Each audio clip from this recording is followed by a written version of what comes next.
Europe 1 matin.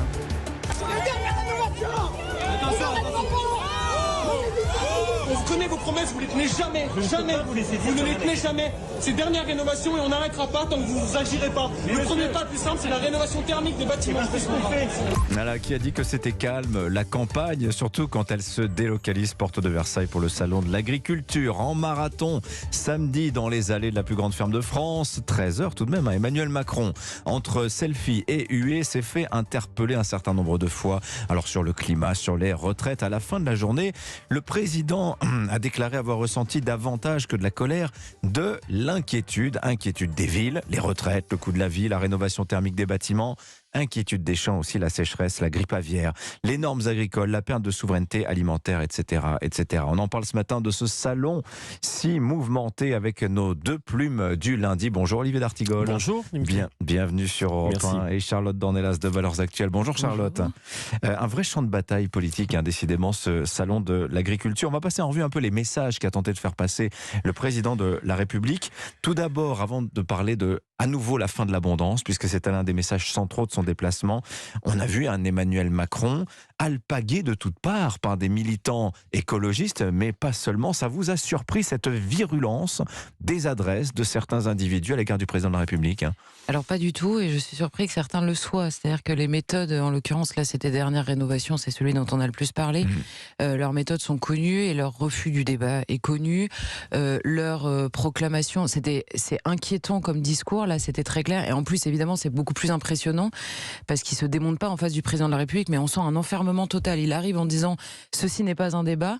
Deuxièmement, il dit à Emmanuel Macron vous êtes illégal. Enfin, déclarer quelqu'un qu'on a en face de soi et qu'on prend pour contradicteur potentiel en lui refusant la place de contradicteur et en lui disant qu'il est illégal, quelle est la suite? Donc il y a à la fois un enfermement intellectuel, c'est-à-dire qu'il n'y a pas de contradiction possible à ce que je viens vous dire. Par ailleurs, il ne dit absolument rien dans cet échange. C'est ça le plus scotchant.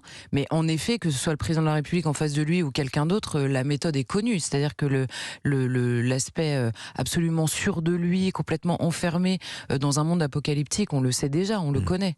Alors, il a évité les œufs cette année, le président de la République, Olivier d'Artigol. Vous, ces images que l'on a vues, c'est vrai, Charlotte a raison, et je fais mine de l'avoir oublié, mais tous les ans, on voit ce genre d'interpellation à l'adresse du président de la République qui s'y rend. Mais j'ai souvenir, je sais qu'il n'y a pas de mémoire en politique, mais j'ai souvenir de la sortie de crise sanitaire avec Emmanuel Macron qui nous avait dit il faut changer et je vais changer.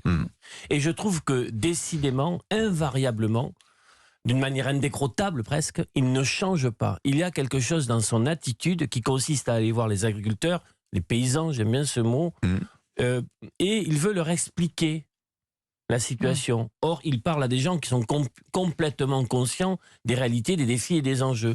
Donc il y a toujours ce petit côté, ce ton d'honneur de leçon, un peu en surplomb, pour faire la pédagogie de choses qui ne sont pas réfléchies et projetées. Là, il nous dit, après l'énergie, il va falloir un plan donc, de sobriété sur l'eau. Oui, parce qu'on est à un niveau critique de sécheresse. Le stress hydrique et la gestion de l'eau, les paysans et d'autres acteurs des politiques publiques savent très bien qu'il y a un sujet et ils alertent depuis longtemps.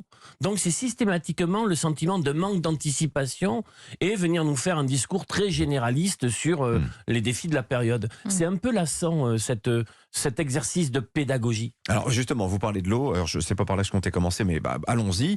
La fin de l'abondance revient, un nouveau plan de sobriété arrive, cette fois-ci sur l'eau. Après aussi, l'électricité, ça va se décliner dans tous les domaines, cette histoire-là. Charlotte Dornelas. Non mais oui, et alors je rejoins absolument Olivier sur cette histoire de pédagogie et la manière dont Emmanuel Macron, moi je parlais de cette invective en l'occurrence d'un militant qui par ailleurs pèse aussi sur le monde agricole parce que c'est des militants qui sont assez peu proches de la nature mais par contre extrêmement agressifs, notamment avec les agriculteurs. Mais Emmanuel Macron, il arrive et on sent là, encore une fois, il s'adresse à des gens qui savent ce qu'ils font. Aller annoncer la fin de l'abondance aux paysans, franchement, fallait oser, parce que la fin de l'abondance, ça fait très longtemps qu'ils la vivent, ça fait très longtemps qu'ils en meurent, d'ailleurs. Et simplement, il arrive avec une défiance de base à la connaissance que les gens ont de leur propre métier. C'est très étonnant comme orgueil, finalement, d'arriver. Et en effet, il parle de l'eau Ça fait des années et des années que la gestion de la pénurie chronique de l'eau est dénoncée par les paysans qui disent c'est fait en dépit du bon sens, parce que parfois on nous empêche d'accéder à l'eau au risque de faire mourir toutes nos cultures, et donc on se plaindra quelques mois après, alors qu'on sait gérer précisément cette pénurie d'eau avec les nappes phréatiques localement et avec intelligence. Qui connaît mieux qu'un paysan la gestion de l'eau depuis des centaines d'années, voire des millénaires en l'occurrence, et la question de l'électricité, où en effet, la situation de l'Ukraine a pesé lourd aussi pour nos agriculteurs, sans que la question ne soit abordée ces derniers mois, en particulier dans l'agriculture. Et il vient leur expliquer qu'ils n'ont pas vraiment compris ce qu'ils ont compris. Donc c'est vrai que c'est énervant. Le président de la République, il s'est aussi montré par moments très respectueux à l'égard des agriculteurs, à tel point que l'éleveur est érigé, vous allez l'entendre, en figure de sagesse face justement à ces militants qui sont venus à plusieurs reprises l'interpeller sur les questions climatique. Je vous propose de réentendre Emmanuel Macron. Pardon, mais quand vous parlez à un éleveur qui ne sait pas ce que c'est qu'un jour férié, qui ne sait pas ce que c'est qu'un samedi ou un dimanche où il peut se reposer, il trouve ça juste. C'est une réforme de justice aussi pour ça. Je sais que cette réforme, par ailleurs, elle crée du mécontentement chez d'autres. Ça fait plaisir à personne de travailler un peu plus longtemps. Donc je sais qu'il continuera à y avoir des contestations. Je dis aussi que c'est un chemin qui rapproche les situations. Voilà, vous l'aurez compris, la réforme de justice dont parle le président de la République, c'est évidemment la réforme des retraites. L'agriculteur que tous les Français aiment soutiendrait la réforme des retraites, donc Français soutenez la réforme. Bon sang de bonsoir. Je trouve qu'il y a une forme d'indécence dans ce propos. Pourquoi ? Parce que aujourd'hui, être un agriculteur, c'est commencer très tôt, terminer très tard. Et pour beaucoup, ils n'arrivent pas à se sortir de salaire. Pour l'écrasante majorité. C'est très inégal selon les professions agricoles. C'est une profession qui souffre énormément, où les taux de suicide sont les plus élevés. Où moi, je connais bien ça dans mon département des Pyrénées-Atlantiques, où il y a énormément d'agriculteurs qui n'arrivent pas à se sortir un salaire décent. Alors, il y a aujourd'hui des négociations avec la grande distribution. Il y a en effet une inquiétude sur l'irrigation, sur les produits phytosanitaires. Mais le problème de l'exemple pris par Emmanuel Macron, c'est qu'il dit donc que le monde agricole serait en soutien de la réforme de la retraite. Mais il a vu ça où ? Et d'ailleurs, les questions de la retraite agricole est une grande question qui a été maltraitée, si ce n'est par initiative du président du groupe communiste à l'Assemblée, André Chassaigne, qui avait fait il y a quelque temps une percée là-dessus. Donc je trouve vraiment que cette communication est à côté de la plaque. Et puis encore une fois, les faits sont têtus. Cette réforme est massivement rejetée parce qu'elle est jugée injuste et parce que tout ce qui a été fait en termes de pédagogie sur les mesures dites d'accompagnement, systématiquement, ça s'est fracassé sur le réel. Ouais. Alors la réforme des retraites, justement, on va avoir l'occasion d'en reparler puisque le texte arrive demain au Sénat. Ça je vous fais confiance. Pourquoi vous dites ça ? Vous croyez que on repart pour 15 jours, mais au Sénat, ça va être un peu plus... Ah oui, ça sera moins rock'n'roll. Mais alors c'est très intéressant, je trouve d'ailleurs, c'est le retour en grâce du Sénat, la maison bien tenue face au bazar de l'Assemblée nationale. Qui eût cru il y a quelques semaines qu'on aurait eu des mots aussi flatteur à l'égard du Sénat, la bien nommée Chambre haute. Et alors finalement, qu'est-ce qu'on va retirer politiquement de ce passage du texte finalement de l'Assemblée nationale au Sénat ?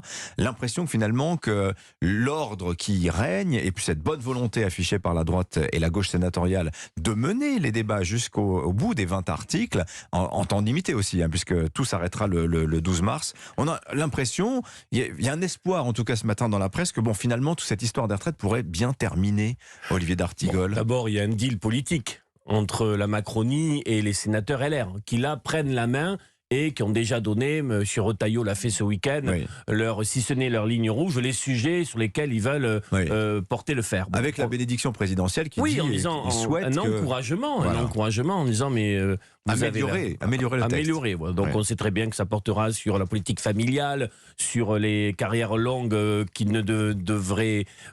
C'est curieux, ça veut dire c'est les sénateurs qui vont retoquer les députés LR sur un peu les carrières longues et le coût. Et puis des choses concernant on aura tout vu, les régimes spéciaux. Mais le vrai rendez-vous, c'est la commission mixte paritaire, à l'issue des 15 jours de discussion au Sénat. Alors ça, 7 sénateurs, 7 députés, et après un vote sec, sans examen, à l'Assemblée et au Sénat. Tiens, on sait qui sont les 7 sénateurs et les 7 députés ? Oui. Et donc on sait qu'il y a un rapport politique favorable à l'adoption du texte qui sortira du Sénat, mais le vrai moment politique, c'est le vote à l'Assemblée nationale. Avec Olivier Dussopt, qui est presque favorable. Le vote du texte issu de la fameuse commission mixte paritaire. C'est un peu technique, mais c'est très important à suivre. Olivier Dussopt dit allons au 49-3 parce que c'est encore trop ric-rac à l'Assemblée. La vraie question politique, est-ce que les députés LR vont suivre les sénateurs LR? Charlotte Dornelas. Non, mais j'ai l'impression que moi, tout se déroule comme prévu. C'est-à-dire, depuis le premier jour, on pouvait dessiner la manière dont ça allait se dérouler. On nous a occupés, plusieurs députés ou groupes ont décidé de nous occuper avec un cirque permanent à l'Assemblée qui était franchement honteux pour le monde politique lui-même et alimentant la défiance que nous avons tous à l'égard d'un possible changement intelligent de la part des députés et démocratique, quoi, dans le débat et la manière de faire. Mais honnêtement, depuis le début, on sait exactement comment ça va se passer, même si le chemin est peut-être plus tortueux dans la forme que ce qu'on avait pu prévoir. Donc oui, avec le Sénat, en l'occurrence, on retombe sur nos pattes, on retrouve quelque chose qu'on connaît dans la forme, mais honnêtement, cette réforme, depuis le premier jour, on sait qu'elle va être contestée, on sait que ça va être difficile à l'Assemblée en raison de la majorité relative et même d'une certaine contestation au sein de la majorité pour avoir un accord avec les LR. Donc tout ça pour ça. Mais depuis le premier jour, on savait que ce serait tout ça pour ça. Et la seule chose qu'on ne savait pas, c'est que certaines oppositions allaient empêcher l'existence même du débat qui peut convaincre de manière intelligente sur le terrain de la réforme elle-même. Mais quel sera l'héritage, la conséquence, je puis dire, de ce débat si au final le texte est adopté en dépit de l'opposition toujours virulente de Il faut tous les syndicats. bien mesurer une chose, alors qu'on évoque, vous l'avez fait sur les ondes d'Europe 1 ce matin, le danger d'un mars rouge ou même d'un trimestre rouge sur les questions de l'inflation et du pouvoir d'achat et des prix alimentaires. Tout ça, cette séquence parlementaire, ne réglera en rien le tsunami de ressentiment, de colère dans le pays concernant la politique qui est menée et la non-considération de gens qui poussent des cris, véritablement des cris, avec une crainte de l'avenir, sans que l'exécutif semble percevoir le niveau de défiance. Parce qu'Emmanuel Macron, sur l'agriculture, au final, son message, c'est quoi? C'est dire, ça va passer, ça va. Bon, il y a un peu, il y a de l'énervement un peu, de l'incompréhension, mais tout ça n'est pas, tout ça n'est pas bien grave. Faites des efforts tout sur ça les n'est pas bien marges, grave, etc. mais il y aura une dissociation terrible entre un moment parlementaire et le climat réel dans le pays. Merci à tous les deux, on aura l'occasion d'en reparler. Charlotte Dornelas de Valeurs Actuelles, Olivier d'Artigol avec nous aussi, merci à tous les deux. Je vous souhaite une excellente journée. Le Club de la Presse Europe 1, comme tous les matins à 8h40. Restez